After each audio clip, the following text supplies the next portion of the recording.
Aleluia, glória a Deus.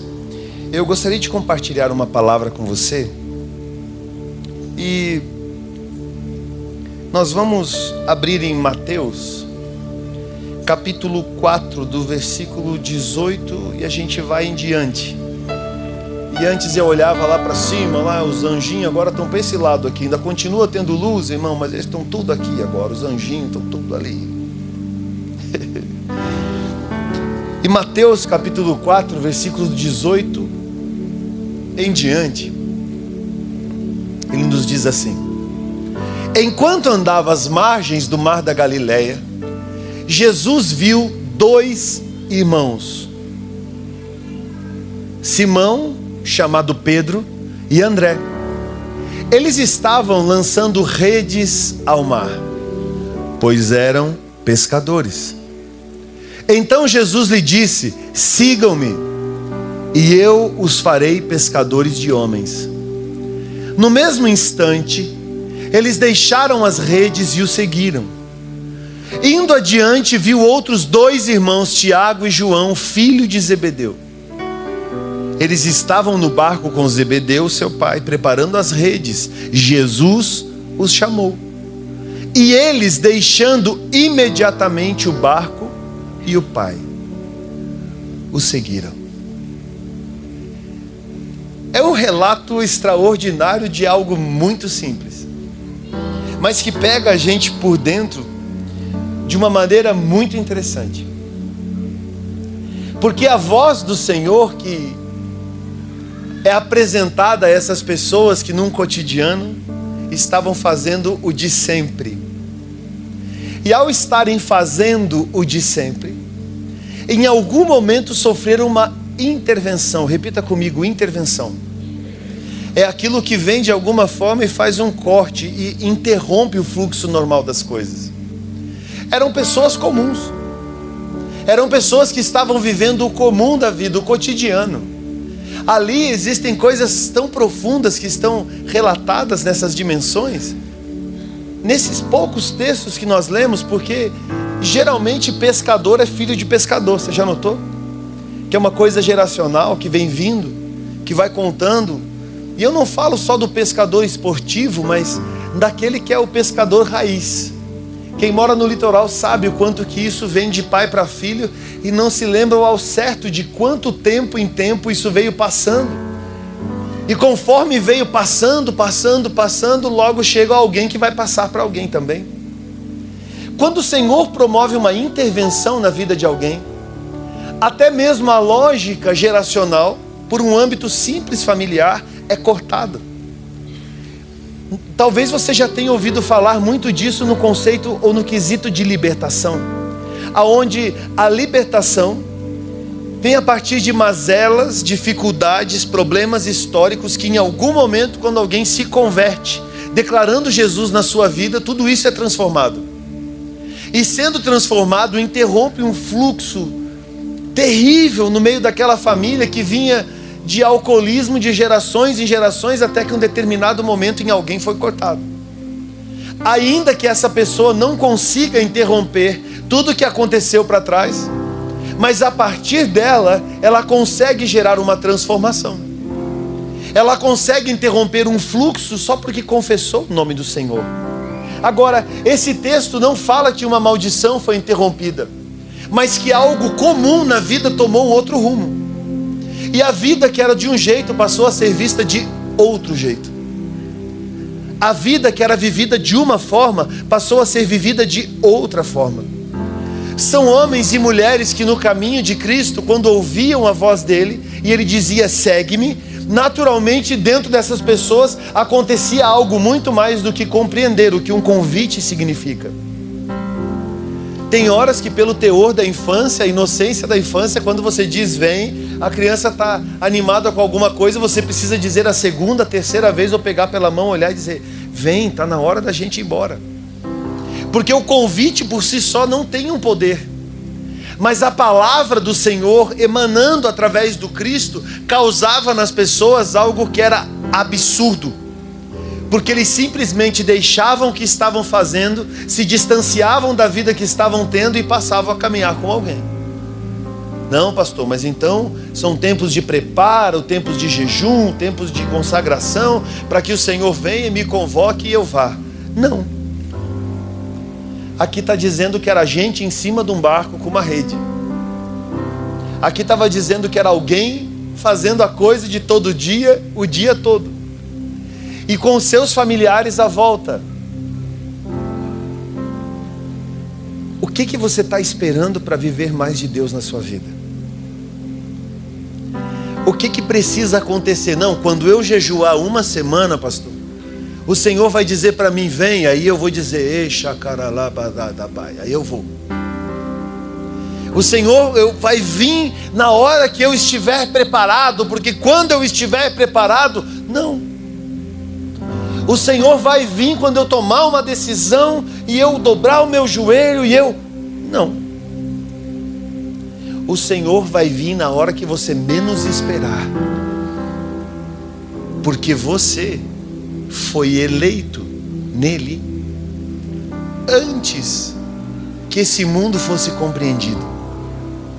Então existe uma chave que transforma a vida, que está nas mãos do Senhor, e na sua palavra provoca nas pessoas coisas exorbitantes, a fim de deixar a vida como ela é e adentrar na vida que o Senhor tem para elas, deixando de lado tudo aquilo que é óbvio e passando a viver o sobrenatural de Deus. Esse conceito desse chamamento de Deus sempre vai provocar na gente o como.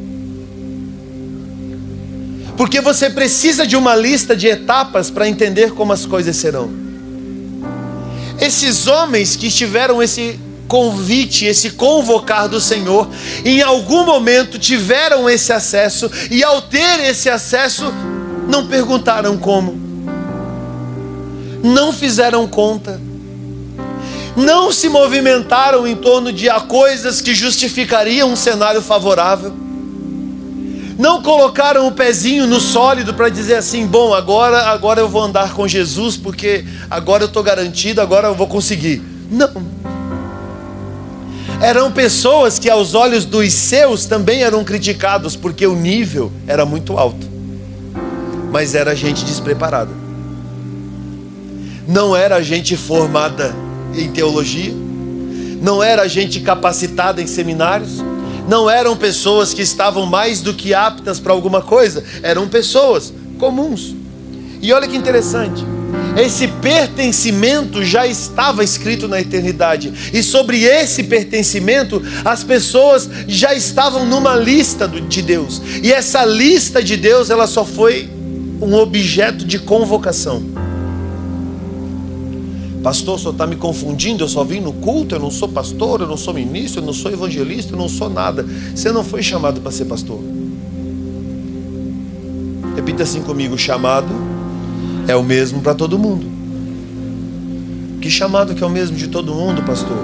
Chamados para estar com Deus. Tudo na fé começa de uma base, você precisa querer estar com o Senhor. Porque ao estar com o Senhor, todo o resto se resolve. Vocação é outra coisa. É uma aptidão para exercer algum movimento, para fazer uma coisa acontecer. É meio que um executivo na sua vida. O executivo é quem faz. Chamado é universal. Todos fomos chamados para estar com Deus. Vocação é segundo as características para. Tudo que o Senhor confia a alguém é para. O Senhor não confia nada para ninguém ou alguma coisa para alguém para ficar guardado e virar um título na parede, num quadrinho muito bonito que talvez você tenha em algum lugar. Tudo que o Senhor confia a alguém, baseado na vocação, é para o exercício, é para fazer acontecer. Por isso que muitos defiam num contexto de fé, porque acham que tem um chamado pastoral, um chamado profético, um chamado evangelístico, e esquecem que o chamado é a simplicidade de estar com o Senhor. A vocação é o posicionamento do exercício, e a identidade é a segurança e a consciência do que está sendo vivido agora. Identidade em Deus, promove estabilidade à sua volta. Identidade de Deus não promove o caos.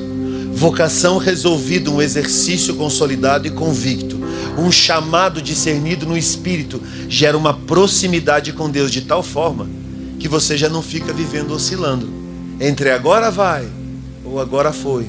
Agora a coisa vai acontecer, passou na vida mais uma vez. Agora eu vou desfrutar desse negócio, passou de novo. Talvez haja uma linha de chegada lá na frente que você olha e diz: quando isso acontecer, é mentira. Não é verdade. É aquilo que consideramos como uma falsa linha de chegada. Tem um episódio no Chaves que é maravilhoso e só os antigos vão entender. Os novinhos que vão no YouTube pesquisem. Que o Kiko vivia se vangloriando de que quando a bola quadrada dele chegasse, ele ia arrasar no bairro. Você lembra disso? Ele dizia: quando a minha bola quadrada chegar. E a gente olhava e dava risada e dizia: cara, talvez nem chegue, mas ele vivia pelo dia que estaria por chegar. Na sua vida, na referência ministerial, é no dia que isso acontecer. Não, querido, já está acontecendo agora. Porque o Senhor está convocando e chamando a sua igreja em tempo e fora de tempo, e esse convite é permanente. E a porta ainda está aberta para todo aquele que quiser dar um passo em direção ao que o Senhor significa. E quando der esse passo em direção ao que o Senhor significa, naturalmente barreiras começam a cair por terra. E quando as barreiras caem por terra, você adentra numa fenda espiritual e começa a perceber a vida sobre outros olhos. A sua visão é alterada. O seu chamado, a proximidade com Deus se intensifica. A sua vocação, o que você faz, encontra maior produtividade.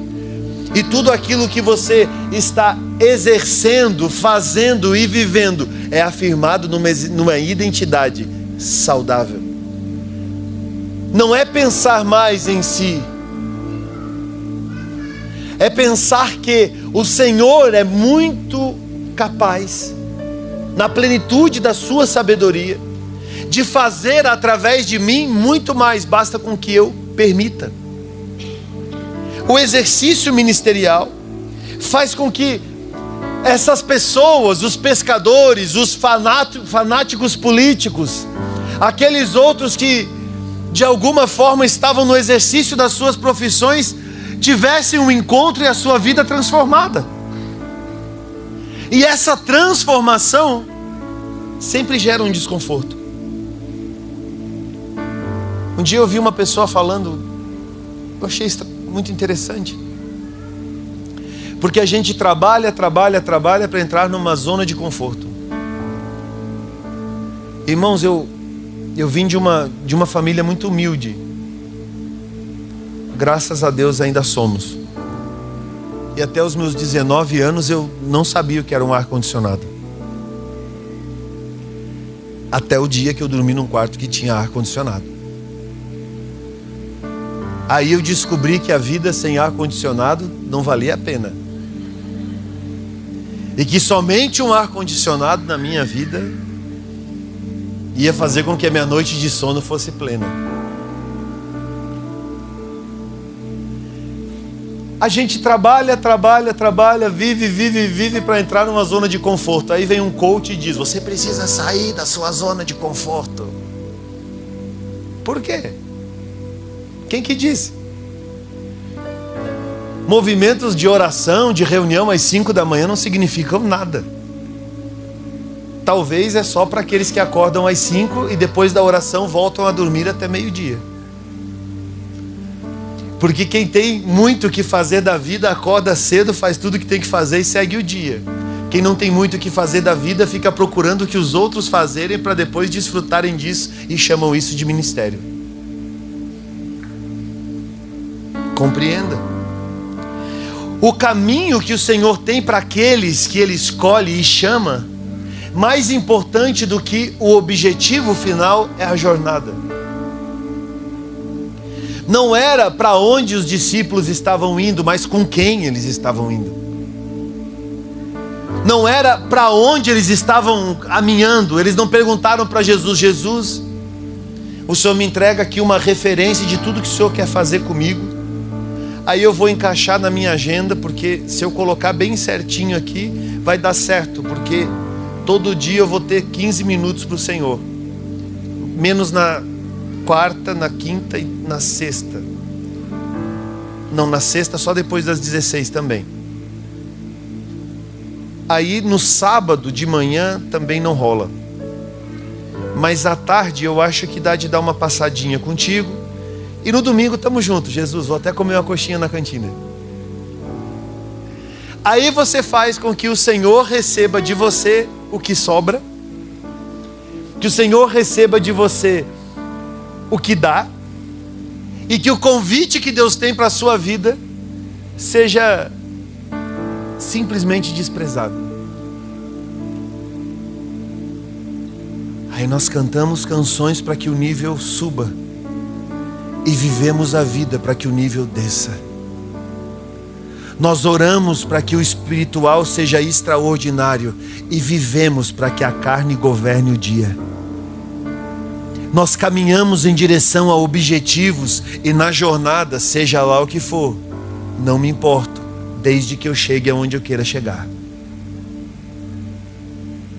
Se a jornada é mais importante do que o destino, talvez você precisa pegar o seu calendário e jogá-lo no lixo, para que viver com o Senhor seja uma verdade não somente de intenções, mas de coisas práticas. Quando você se relaciona com o Senhor na prática do Evangelho, não é o que sobra. A melhor parte é a que mais interessa. E na que mais interessa, a chama na sua vida vai aumentando a cada dia. E ao ouvir a voz do Senhor, você já não vai ficar titubeando entre sim e não, vou ou não vou, quero ou não quero mais. Quantos anos você tem, você sabe. Talvez a conta de quantos faltam é que você não sabe. Porque talvez na sua cabeça faltem 10, 15, 20, 30, 40 ou 50. Mas no calendário da eternidade, talvez 1 hora nos separe da vida e da morte. E o amanhã seja muito tarde para viver a plenitude no Espírito que precisa ser vivida. O Senhor não vai levantar pessoas de muitas coisas. São homens e mulheres de uma coisa só, que vale a pena viver para Cristo o tempo todo, a fim de que o nome dele seja glorificado no nosso cotidiano, e ao ouvirmos a voz, possamos obedecer, e já não vivemos mais de superficialidade. Em espírito,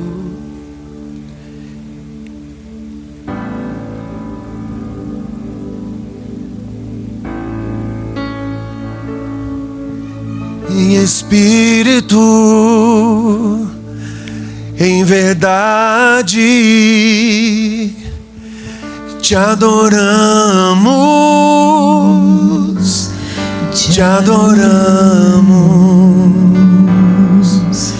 em espírito, em verdade, te adoramos, te adoramos, Rei dos Reis e Senhor, te entregamos nosso viver, Rei dos Reis e Senhor, te entregamos nosso viver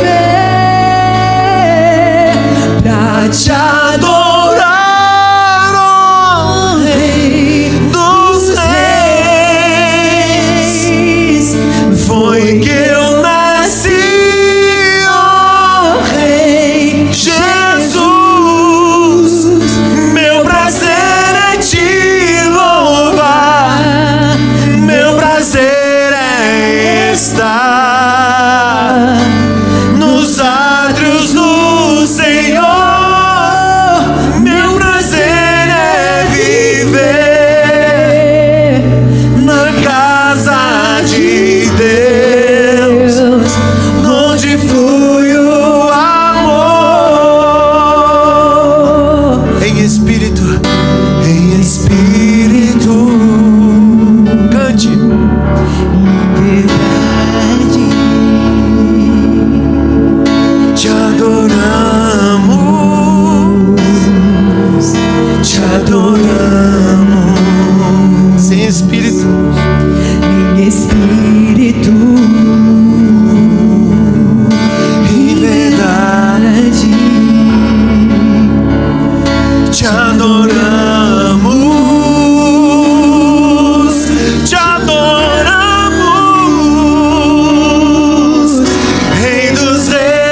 átrios do Senhor, meu prazer é viver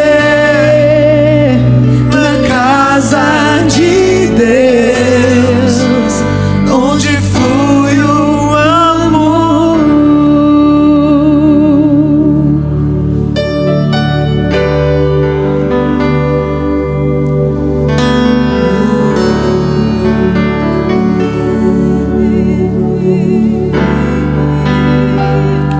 Não mais visitação, mas habitação permanente. Não flerte com a fé, viva a fé integralmente.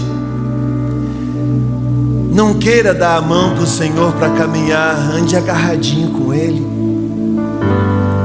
Não queira mais a superfície, adentre no profundo e viva nessa profundeza e nessa profundidade. Mergulhe com tudo. Você não serve para o raso, você não foi feito para isso. O Senhor, quando nos chama, faz com que tudo isso aconteça. E talvez nas horas que você mais precise, você não vai viver de emoções. Você não vai ter sinalizações proféticas. Você não vai ter um fundinho com teclado tocando na sua casa e você vai ser tomado pelo Espírito para ousar enfrentar o que precisa ser enfrentado. A letargia da igreja muitas vezes é por uma covardia de realmente se posicionar no que precisa se posicionar. Se você tem plano A, plano B, plano C, plano D e plano E, você está errado. Porque ao convite do Senhor, só uma coisa é necessária. Ao convite de Deus, somente um plano é possível. Então, por favor, compreenda essas medidas e viva essa verdade sem reservas. Jesus causava nos discípulos impressões no espírito deles que gerava para a vida. Porque todo lugar onde Jesus falava, o ambiente era transformado. Todo lugar que ele manifestava a sua autoridade, apenas dizendo, todas as coisas se sujeitavam. Então, para você aprender sobre governo territorial, saiba que é a glória de Cristo que precisa ser manifestada, e não a oração poderosa.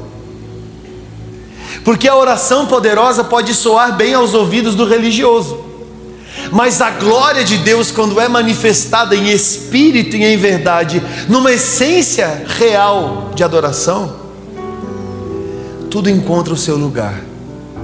Você quer ver um exemplo? Digamos que você está passando um problema familiar, ou no seu trabalho, no ir e no vir, no fazer, no exercício do seu empreender, aonde você estava vendendo e não está mais, aonde você tinha amizade e agora virou inimizade, os amigos que estavam próximos e se afastaram, os familiares que estão tretando por causa de assuntos que são históricos. A receita é a mesma. E fique tranquilo, eu não sou médico do SUS, com todo respeito, para receitar dipirona para você. Mas a receita é a mesma. Quando você pega uma situação difícil e complicada, você precisa estabelecer um nível devocional com Deus. E esse nível devocional com o Senhor, a forma dele é em altar. É como se fosse um lugar elevado sobre todos os outros lugares. É como se fosse espiritualmente na sua família, você ser aquela pessoa que dobra o joelho e diz: Senhor, eu não aceito na minha família menos que a tua glória, menos que a tua vontade, menos que a tua cura, menos que o teu senhorio. Senhor, eu não aceito nos meus negócios menos do que a tua excelência. Eu não aceito na minha casa, porque o Senhor disse que estaria comigo até a consumação dos séculos. Então eu não aceito outras coisas a não ser aquilo que o Senhor disse. E quando você persevera nessa vida de oração, as coisas à sua volta vão sendo transformadas, não por causa da sua capacidade de orar, mas da sua capacidade de manifestar aquilo que dentro de você foi aceso através de uma chama. Então você começa a se relacionar com o ambiente de uma forma diferente, porque você encontrou um lugar em Deus.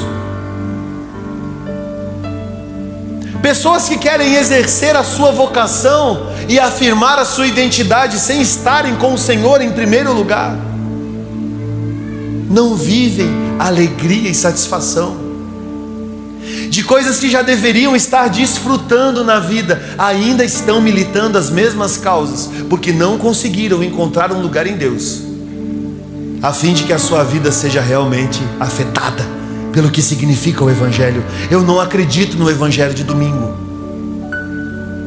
Eu não acredito no Evangelho de sábado à noite, do Evangelho do sopão da sexta-feira à noite, porque aquilo é que é Evangelho. Eu não acredito em setorizações evangélicas. Eu acredito no Evangelho hoje e agora. E se o hoje ou agora for amanhã de manhã, eu acredito no Evangelho da segunda de manhã, eu acredito na segunda tarde, da segunda noite, o da terça-feira. Eu acredito no Evangelho da verdade o tempo todo. Então olha, a receita é a mesma: devoção. Pastor, mas eu vou perseverar porque eu sou forte. Talvez você tenha chegado em lugares em Deus porque você perseverou, mas o que vai te levar adiante é a sua capacidade de viver uma vida devocional. Não mate o milagre de Deus na sua vida. Não mate os sonhos de Deus na sua vida. Não, pastor, está amarrado, mas os sonhos de Deus sempre vão se cumprir. Gente fora de posição sofre sequelas daquilo que deveria ser leve e prazeroso, se tornou uma labuta penosa, odiosa, aonde acordar tem uma emoção horrível, aonde dormir não se acha o descanso, aonde o orar não encontra fluência, aonde o cantar, o tocar, o fazer, o varrer, o limpar, ou seja lá o que for, não encontra sutileza e satisfação no coração, nem no seu próprio, nem no coração de Deus. Como que se muda isso? Uma vida devocional. Pastor, então se eu fizer essa vida devocional, eu vou conquistar um monte de coisas? Vai. A primeira conquista que você vai ter vai ser uma cruz. Fica tranquilo, adequada ao seu tamanho. Você não vai ter problema para carregar ela, mas você vai ter que carregar. E quando você estiver caminhando pelo caminho, fique tranquilo, Jesus vai estar com você. Mas são coisas que você precisa assumir.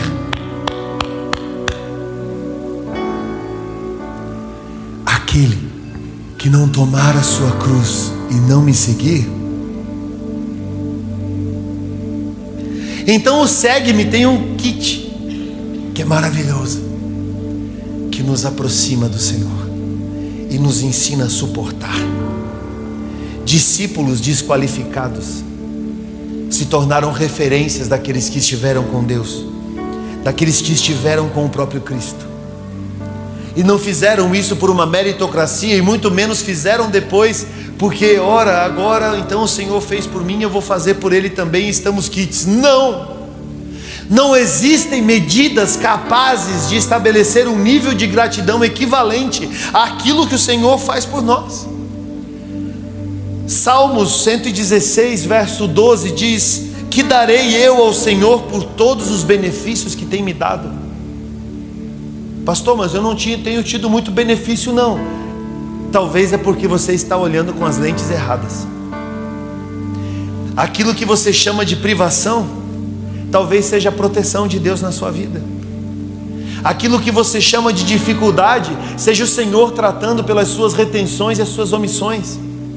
Aquilo que você chama de distanciamento, seja o Senhor tratando na geografia do seu coração as suas reais motivações.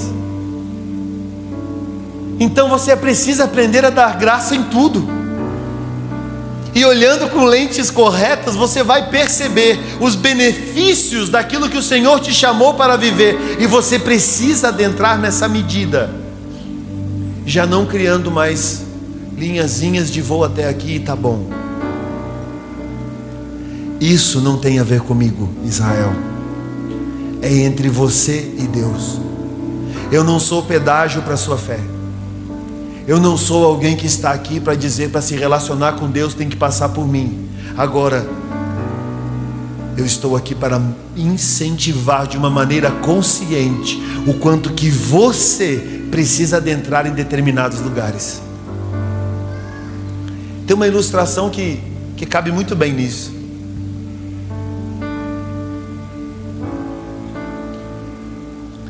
Imagina que a compreensão daquilo que Deus faz gera no indivíduo capacidade de ver, de enxergar mais e mais e mais. E quanto maior a visão, maior a revelação, mais a gente vai sendo estimulado a perceber o que isso significa de verdade. É o que chamamos de interpretação. Quando você vive um parâmetro religioso, quanto mais as pessoas vão entendendo, mais elas vão subindo esses níveis da fé. Eu estou falando figurativamente porque a responsabilidade aumenta. É como se fosse o mesmo endereço, Bueno de Andrade 500. Mas quem está lá no térreo, no acesso, não consegue enxergar quem está aqui, a mesma coisa do que quem está aqui no quarto andar.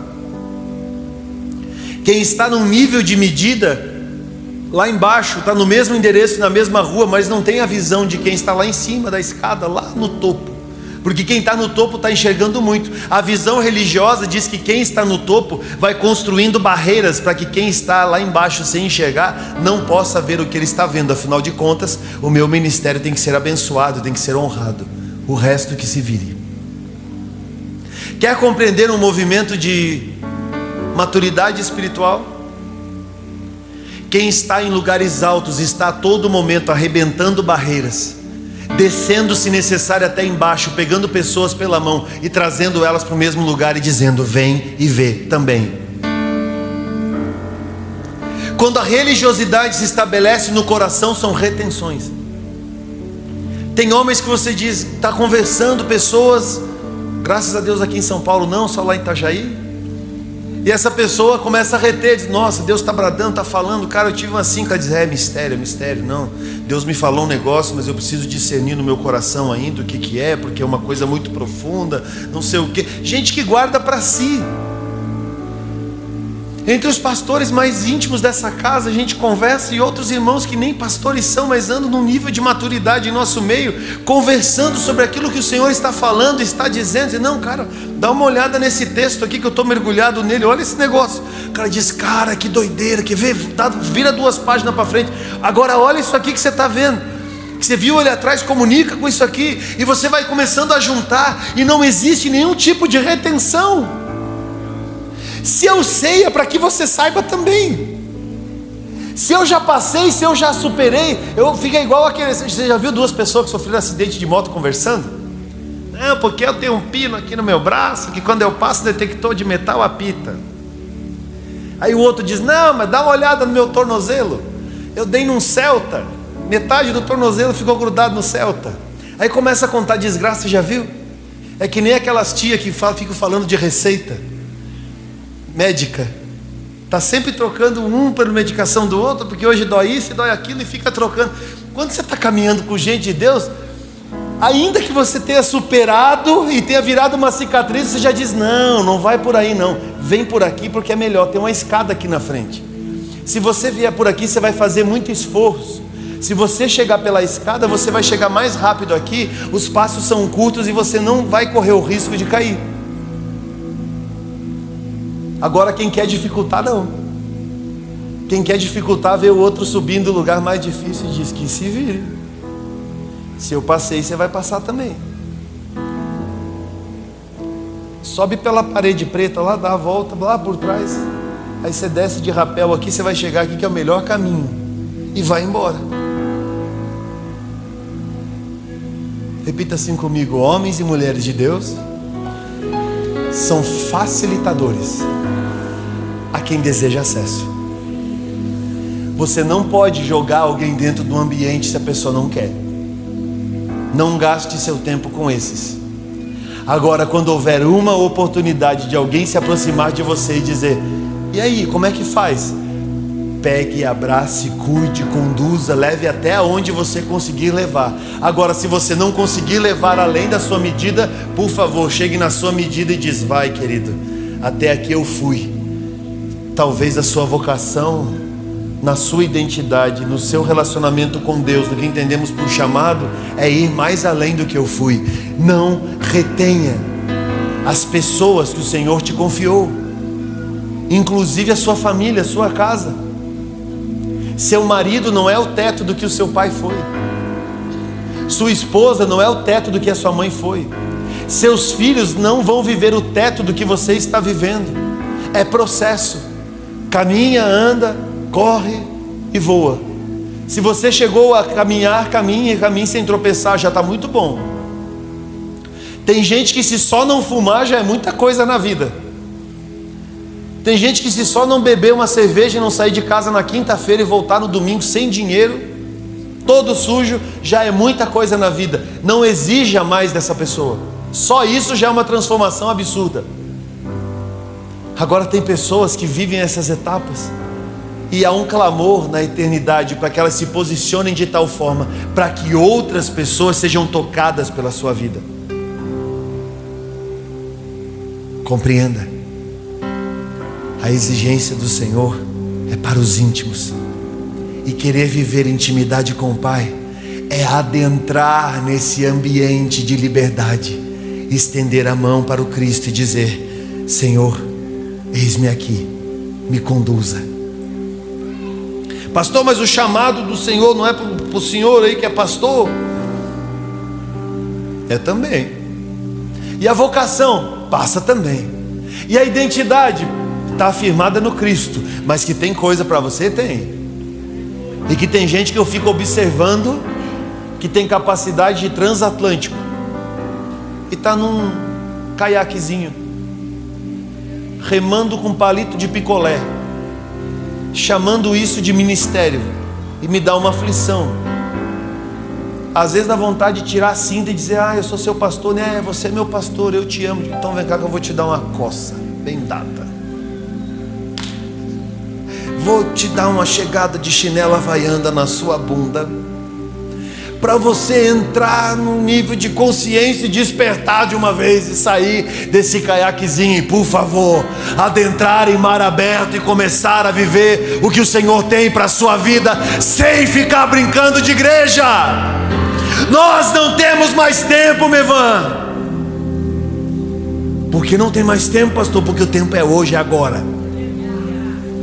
Letargia não, evangelho sim. Vida de Deus na igreja. Nós podemos viver isso com verdade, sem peso.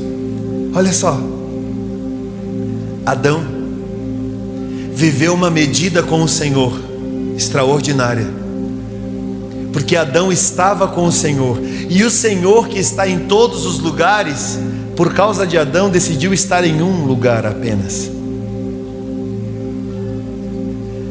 Os apóstolos, os discípulos de Cristo, quando foram chamados, tiveram uma experiência durante 3 anos. Assim como foi com Adão, foi com esses, que é esses mesmos Zé Mané que a gente leu aqui em Mateus.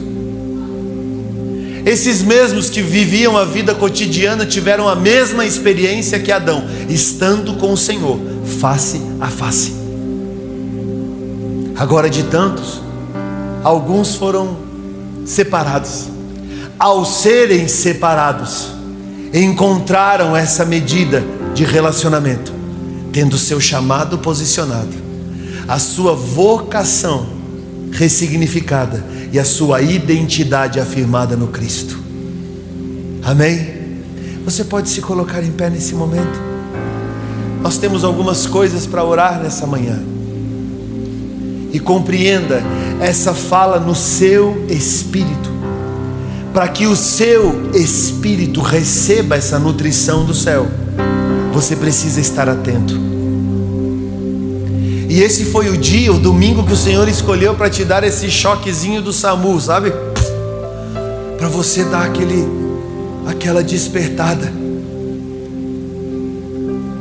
Porque assim como foi com Adão, assim como foi com os discípulos, pode ser comigo e com você.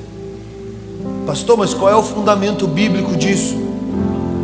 Paulo não conheceu a Cristo, mas teve a revelação do Cristo. E quando falou com aqueles que viveram 3 anos com Jesus, nenhum deles ousou questionar o fato de Paulo, não tendo conhecido Jesus pessoalmente, ter as mesmas experiências que eles tiveram.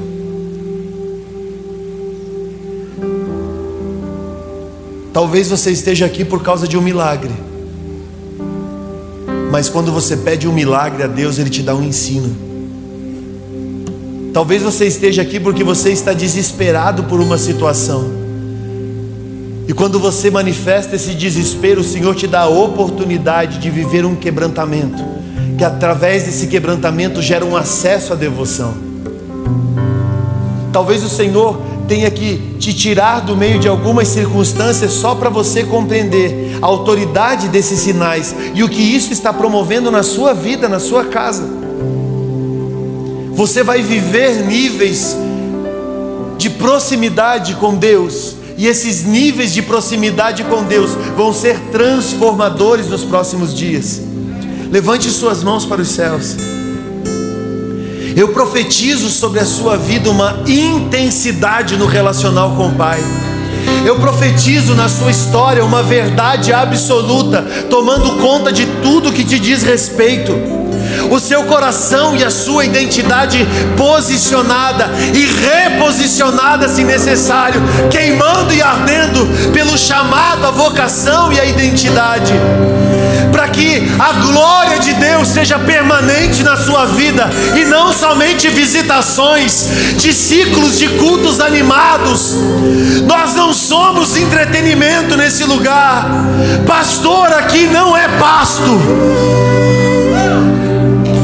Tudo que você precisa para saciar a sua fome, a sua sede está no Senhor. E quando você mergulhar no Cristo, nada vai te faltar, nada vai te faltar, nada vai te faltar, porque o Senhor é o pastor da igreja, o grande pastor da igreja, o grande pastor